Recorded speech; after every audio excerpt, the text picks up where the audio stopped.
नमस्कार दोस्तों, स्वागत है आप सभी का स्टडी गाइड के चैनल पर। इस वीडियो में मैं जापान की साम्राज्यवाद से संबंधित कुछ महत्वपूर्ण विषय के बारे में बोलूंगा। तो चलते हैं हमारे पहले प्रश्न की तरफ। हमारा आज का पहला प्रश्न है, जापान के साम्राज्यवाद का सबसे पहला शिकार कौन हुआ? तो जापान के साम्राज्यवाद का सबसे पहला शिकार चीन हुआ।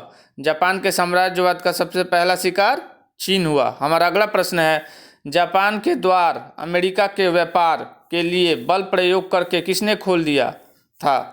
तो पेरी ने खोल दिया था। जापान के द्वार अमेरिका के व्यापार के लिए बल प्रयोग करके पेरी ने खोल दिया था। हमारा अगला प्रश्न है, जापान में आधुनिकीकरण की प्रक्रिया की शुरुआत किसने की? तो मुत्सुहितो ने की। जापान में आधुनिकीकरण की प्रक्रिया की शुरुआत मुत्सुहितो ने की थी। चलते हैं हमारे अगले प्रश्न की तरफ। हमारा आज का अगला प्रश्न है, जापान में सैनिक सेवा कब अनिवार्य कर दी गई? तो 1872 ईस्वी में जापान में सैनिक सेवा अनिवार्य कर दी गई। जापान में सैनिक सेवा 1872 ईस्वी में अनिवार्य कर दी गई। हमारा अगला प्रश्न है, जापान ने रूस को कितने ईस्वी में हराया था? तो 1925 ईस्वी में जापान ने रूस को हराया था। जापान ने रूस को 1925 ईस्वी में हराया था। हमारा अगला प्रश्न है, जापान रूस युद्ध की समाप्ति कब और कौन सी संधि के द्वारा हुई?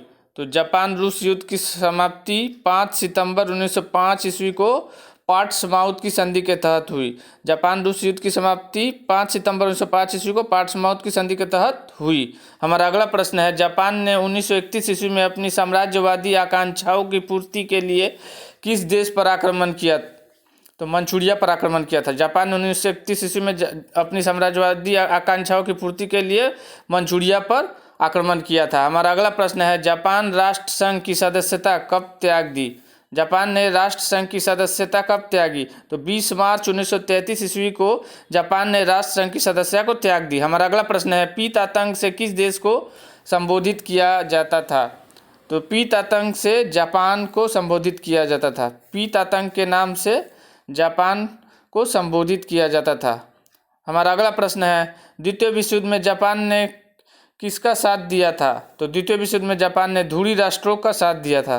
द्वितीय विश्व युद्ध में जापान ने धुरी राष्ट्र का साथ दिया था। हमारा अगला प्रश्न है, अमेरिका ने जापान पर पहला अणु बम कब और कहाँ गिराया?